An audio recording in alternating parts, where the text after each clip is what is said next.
Three young engineers have designed a multi-purpose solar-powered transportation device that they hope to supply cheap energy and also ease the transport burden, especially in the rural areas. The device has attracted worldwide attention and even garnered international awards. Our reporter Giverson Minor spent time with the two designers to find out how they came about the device and filed the following report.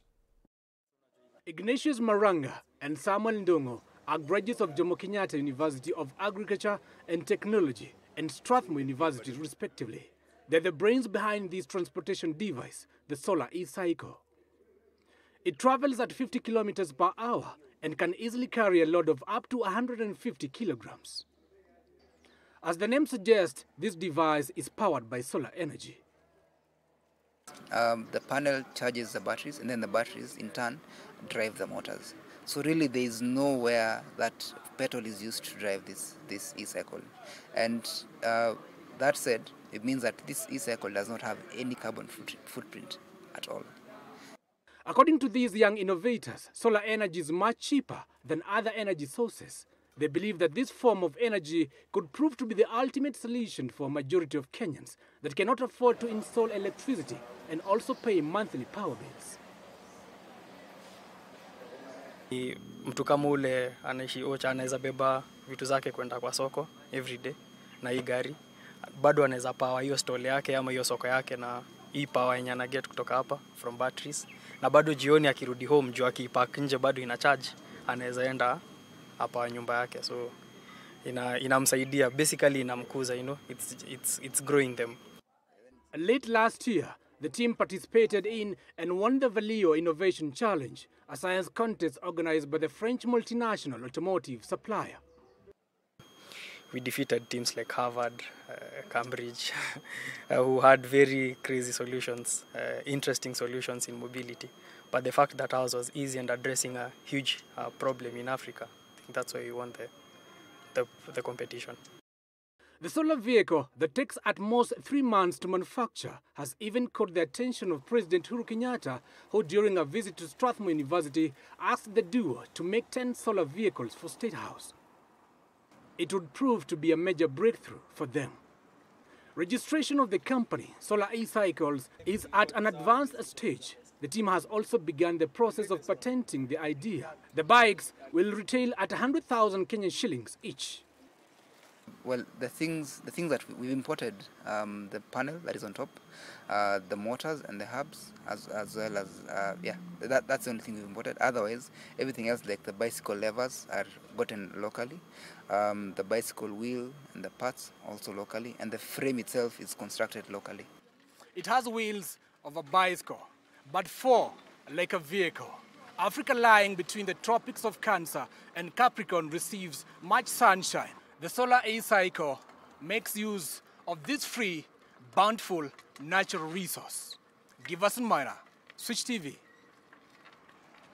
Amazing piece over there, and Mr. Ignatius Maranga is in studio. He'll be telling us more about now the whole idea, how it came to be, and trust me, that was quite something, because now when you go to international platforms and beat those people from Harvard, that means quite something. Now, karibu sana Maranga. Thank you. Yeah, I understand Mr. Samuel Ndongo is still trying to find his way here. Yeah. Anyway, he's an engineer, you understand. You have to be very slow with those things to be sure. Anyway, so so many people saw it as a wheelchair, but again, some device sort of a car that is moving, solar powered. Now, when the idea came in, was the idea was purely for the wheelchair, or maybe it was purely now for just to do something, some mobility of some sort in a wheelchair shape?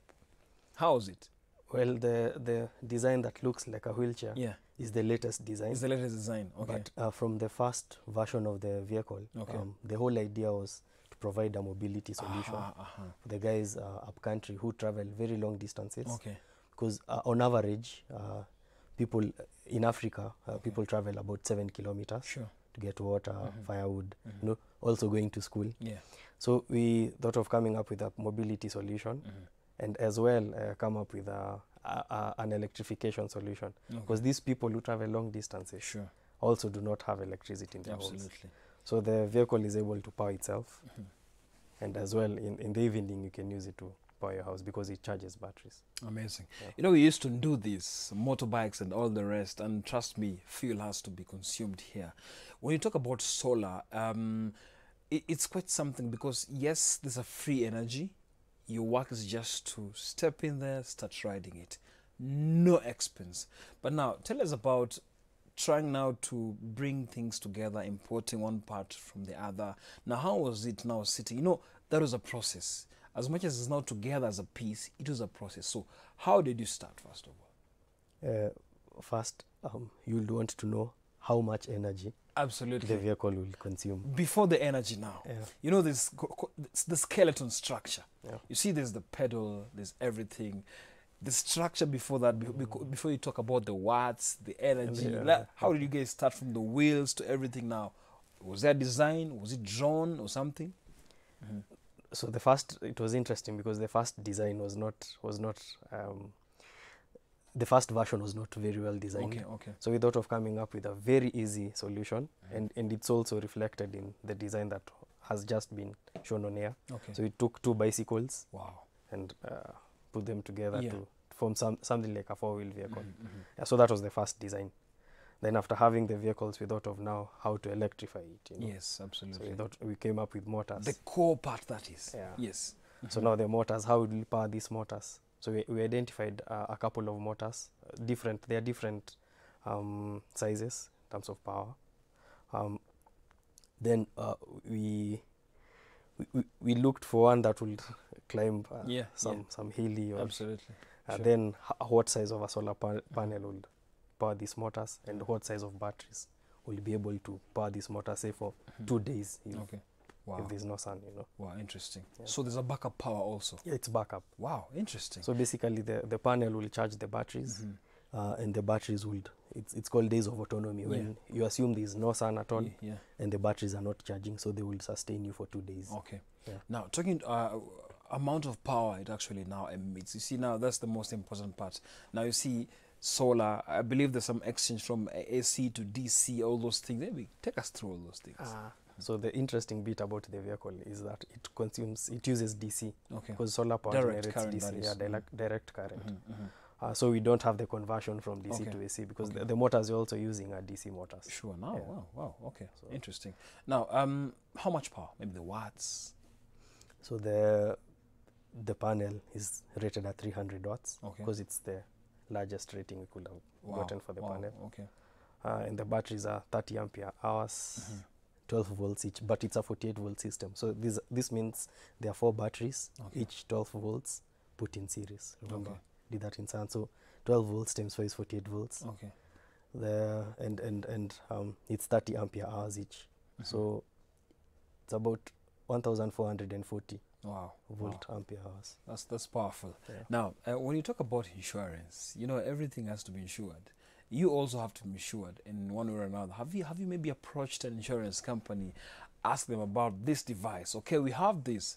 Can you insure it for us? You know, sometimes, you know, our roads are chaotic. You know what I mean? Eh? Yeah. So maybe for insurance, have you so far maybe tried to approach an insurance company, for example, maybe give it a comprehensive insurance or something? Yes. That's a very interesting question.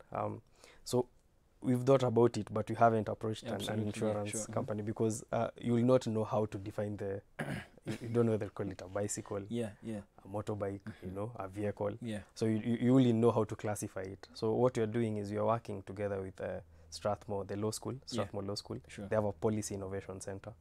So we are actually in talks on coming up with a policy, regulatory framework, knowing how to define the vehicle. You know, it's very legal. Yeah.